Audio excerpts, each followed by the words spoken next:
Bonjour, j'espère que tu vas bien. Oui, Tu vas bien? oui. Tu t'appelles comment? Karim, Est-ce que tu peux te présenter, dire ce que tu fais dans la vie, si tu fais du sport, l'école? tous les mercredis, je fais du théâtre, de la piscine l'après-midi. Des fois, je vais sortir avec ma mère, sortir à la plage ou la piscine aussi. Je fais beaucoup de choses dans ma vie, quoi. C'est trop bien.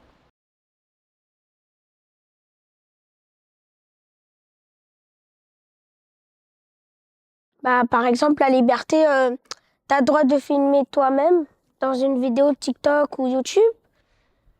Ou la liberté, c'est être toi-même, ce que tu veux faire dans ta vie. Pour moi, la liberté, ça représente le fait de pouvoir faire ce que l'on veut sans forcément déranger les autres. La liberté, en réalité, c'est un élément qui est assez moteur dans notre société aujourd'hui, car sans la liberté, la société, elle n'avancerait pas, parce que personne ne prendrait l'initiative de faire de nouvelles inventions ou de changer de mode ou de manière de parler. Voilà. C'est la possibilité d'aller où on veut, c'est la possibilité de s'exprimer, de ne pas mettre, tout en respectant bien entendu quelques codes, de ne pas insulter les gens, etc. C'est un idéal, c'est quelque chose qu'on aimerait tous atteindre dans la société, malgré le fait que, en réalité, on n'est pas vraiment libre. C'est un peu une illusion d'optique, je dirais. Se sentir aussi libre. Donc moi, c'est quelque chose que je prône beaucoup, libre comme l'air et pouvoir se détacher de ce que tu veux et entreprendre ce que tu veux, tout ce qui t'anime. C'est ça, être libre. Parce que, en fait, on est encadré dans la société. En fait, on vit dans une société, il y a un État, donc forcément, on n'est pas vraiment réellement libre. C'est le plus beau des mots. Comme l'a dit Paul Éluard, liberté, j'écris ton nom, c'est le mot le plus beau des mots. Mais pour moi, la liberté, c'est vraiment pouvoir faire ce qu'on souhaite, quoi.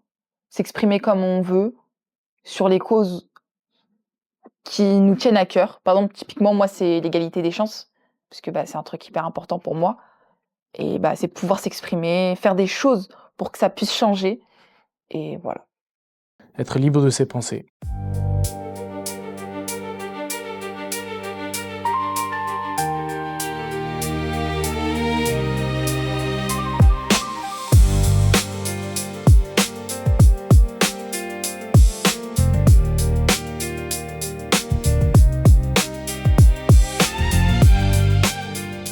Plus tard, j'aimerais faire cautionnaire de voiture. J'aimerais faire un pilote. Pilote d'avion. Et aussi peut-être devenir le maire pour présenter des trucs. L'égalité, c'est d'essayer de mettre tout le monde à peu près sur le même plan dans des domaines économiques, scolaires, sociaux, etc., etc. Mais la véritable égalité n'existe pas. Tout simplement parce que la naissance nous rend inégaux. Il faut qu'il y ait la possibilité pour chacun de se frayer un chemin vers ses ambitions, ses objectifs, sans qu'il n'y ait des barrières cachées ou invisibles, ce qu'on appelle parfois le plafond de verre ou simplement les différences d'origine. On a notamment beaucoup d'études sociologiques qui ont été faites, notamment en France, sur les inégalités sociales. Donc c'est notamment Pierre Bourdieu, il me semble, qui a fait cette étude, qui dit que concrètement, en fait, on a 3 capitaux: le capital culturel, le social et l'économique. Et en gros, en fait, on n'est pas avec tous et toutes dans la société avec ces mêmes chances-là. L'égalité, c'est normalement, c'est d'être égaux, tous égaux, de ne pas avoir plus de privilèges en fonction de quoi que ce soit professionnel ou...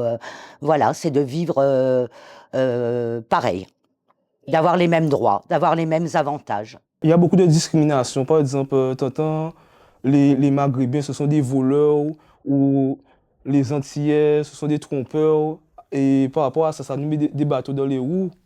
Des fois, on n'est pas tous égaux, quoi. Par exemple, typiquement, un fils d'ouvrier, il va pas avoir le même capital culturel et le même capital social, économique qu'un fils de cadre. On peut y aller progressivement, essayer de gommer les excès, mais on ne peut pas. La véritable égalité, personnellement, c'est mon opinion, n'existe pas. Parce qu'on n'est pas la même personne. Moi, je m'appelle Karim, toi, tu t'appelles Madeleine, voilà. Et c'est pas le même prénom, quoi. Et on n'est pas de la même racine. Racine, voilà. Je sais qu'aujourd'hui, l'égalité, elle est assez biaisée parce qu'il y a une sorte de système hiérarchique dont George Orwell, il dénonce dans son livre La ferme des animaux. Là, c'est l'égalité aujourd'hui, elle est très hiérarchisée et tout le monde n'est pas égal en réalité. Bah, déjà, qui m'aime bien en tant que mère, qui m'admire, que je propose des idées à toute la communauté de Pierrefitte. Même Saint-Denis aussi, ouais.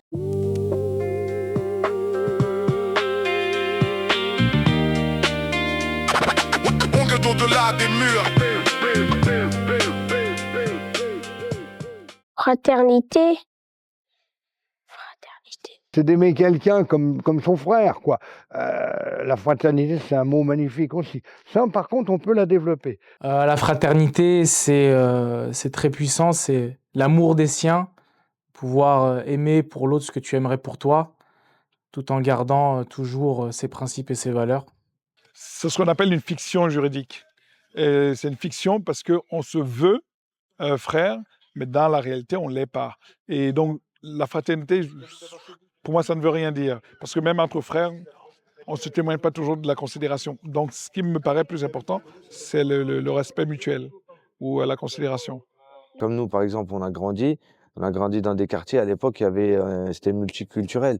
C'était intergénérationnel, et il y avait toutes les races, et il y avait des noirs, des jaunes, des blancs, et on était en famille.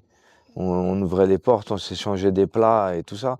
Donc maintenant, on essaye de créer du communautarisme, des différences, et ça nous éloigne de cette union. La fraternité, pour moi, c'est admirer quelqu'un d'un premier vue, quoi.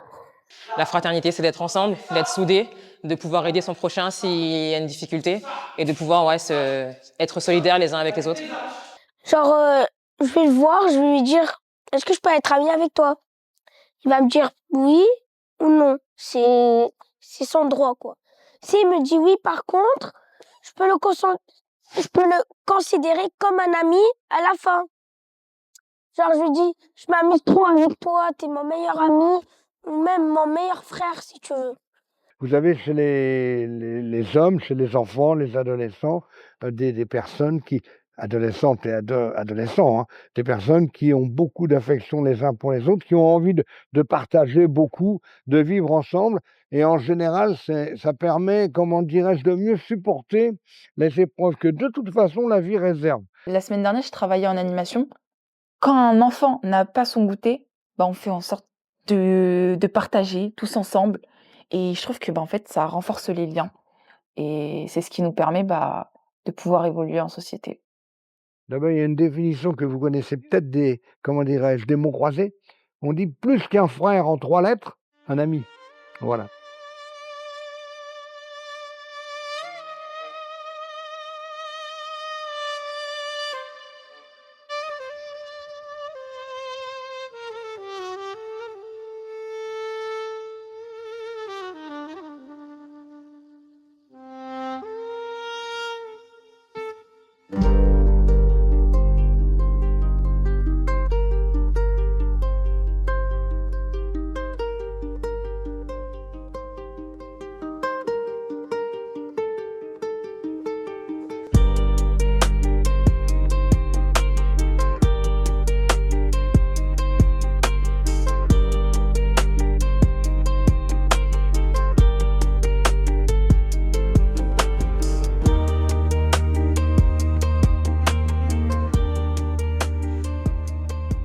Est-ce que je me sens libre dans la société? En vrai, je sais pas. C'est une bonne question. J'y pense un peu tous les jours. En vrai, c'est un peu compliqué, hein. Des fois, je pense que je suis libre, mais je suis restreinte par rapport à, par exemple, la laïcité. Un terme qu'on aime beaucoup rabâcher un peu tout le temps dans les médias. Alors, vous me posez une question personnelle et je vais prendre un peu de temps pour réfléchir. Oui. Je pense que oui, nous sommes quand même assez libres comparé à, par exemple, rien que 10 ans en avant. Nous avons une liberté qui est quand même assez considérable en vrai de vrai. En France en tout cas. Par exemple, le poste de mes rêves, c'était faire prof d'histoire. Mais vu que je sais que je peux pas travailler dans la fonction publique avec un voile, je me suis dit autant en faire autre chose, quoi. Donc je me sens pas vraiment libre, mais d'un autre côté, je me sens très libre en le portant. Alors, qu'est-ce que je fais pour améliorer ça? C'est que ma vie, ça a été un combat. Justement, j'ai repris les valeurs de mes parents parce que je remercie mon papa et ma maman qui nous ont éduqués. Donc, des gens qui arrivaient de destinations différentes. Nous, on est nord-africains, donc ça arrivait de Nord-Afrique. Et voilà, ils ont toujours aidé les gens, même tout le monde. Hein. C'était pas couleur ou pas couleur, c'était tout le monde. Donc on échange et il y a des amis africains notamment qui m'ont fait réfléchir sur certaines choses, hein, de la philosophie, etc., le sens de la vie, et voilà. Non, je pense vraiment qu'il faut partager et il faut surtout pas rester isolé dans son coin. Chacun, on vient d'un pays ou d'un autre. Chacun, on vient avec une histoire par rapport à sa famille. Et ça, c'est une richesse. Et ça, il faut pas l'effacer. Au contraire. Et ça, il faut le mettre au bien commun. Il faut qu'on le partage. Ça ferait beaucoup de bien. Je veux dire, les gens s'entraideraient, seraient peut-être plus agréables, il y aurait plus de communication, d'entraide, d'écoute. Je pense que la liberté, l'égalité, la fraternité apporterait beaucoup à la société. On pourrait s'élever les uns avec les autres, on pourrait avancer tous ensemble sans se pointer du doigt, sans regarder en arrière. Donc je pense que ça pourrait apporter au monde de manière générale. Je ne connais pas l'autre, je veux pas chercher à le connaître. Et c'est ça qui fait qu'à un moment donné, nous sommes les uns les autres en difficulté parce qu'à un moment donné, on ne cherche pas à se connaître. Cherchons à se connaître, cherchons à savoir un peu comment les uns et les autres on vit. Et surtout, il faut du respect. Et ça, c'est important. Plus on respectera son prochain, plus on pourra vivre ensemble et en bonne intelligence. Si la liberté, l'égalité, la fraternité existaient, ça apporterait plus de justice et moins de misère dans le monde. On serait mieux, on serait pas jugé par rapport à nos couleurs, par rapport à d'où l'on vient, mais plus par rapport à nos compétences. Si vous me demandez si je pense qu'il faut qu'on se fixe comme objectif la liberté, l'égalité, au moins ces deux-là, déjà si on arrive, ce serait déjà pas mal. Il y a un grand auteur, Aristote, qui disait qu'il n'y a pas d'amitié s'il n'y a pas d'égalité. Je vis beaucoup pour partager. Je donne un exemple. Par exemple, demain, il y a la guinguette. Je vais aller passer 1 heure ou 2 à écouter de la musique avec mes retraités. On boira un petit verre de blanc. On va chanter. Voilà. J'essaie de partager au maximum des activités. Avant, c'était des activités sportives. Maintenant, malheureusement, le handicap que j'ai, puisque j'ai eu le Covid très fort en 2020, j'ai été renversé par une voiture. J'ai de l'arthrose lombaire. C'est très compliqué. Et maintenant, ce que j'essaie de faire parfois, c'est de marcher avec des retraités. De marcher. Hein. Avant, nous courions. Voilà, mais c'était autrefois. C'était avant, comme dit Alain Delon. Tout le monde est un univers en chacun. Seulement, il n'y a pas d'économie du chemin. Si on ne travaille pas, on n'arrivera pas à des résultats. Et si on travaille, on est obligé d'arriver à des résultats.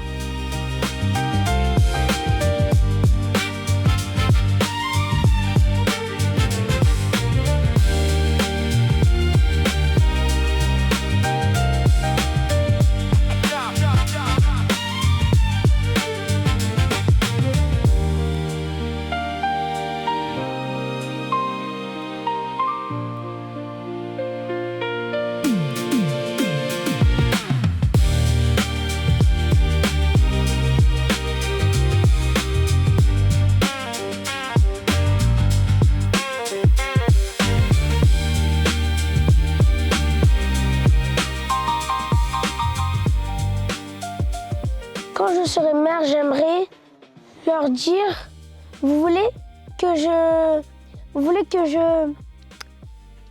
construise une nouvelle piscine? Ils vont me répondre oui. Alors demain, vous serez là à 8h30 pour voir construire la piscine et l'ouvrir avec nous et couper avec des ciseaux pour la grande ouverture de la piscine. Voilà.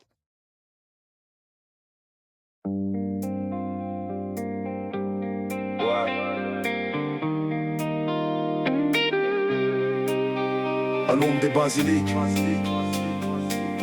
là où l'encre se mélange à la pellicule. Écoute l'écho de la forge.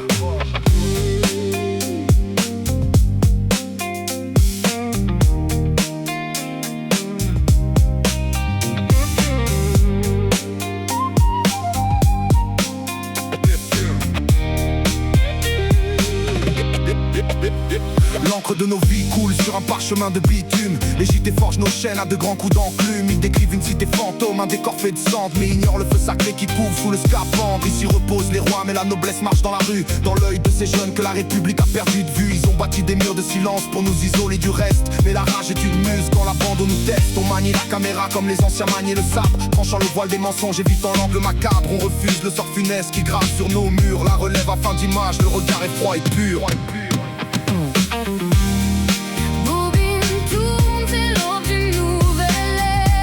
Saint-Denis sort de l'ombre, artisan de la lumière. Gardien de la fresque, on écrit notre propre mythe. La ville n'est pas morte, écoute le cœur qui palpite. On braque l'objectif, on reprend notre souveraineté. La pellicule est l'arme de ceux qu'on a voulu faire taire. Mise au point sur la vérité, l'horizon se dégage. Fini les rôles de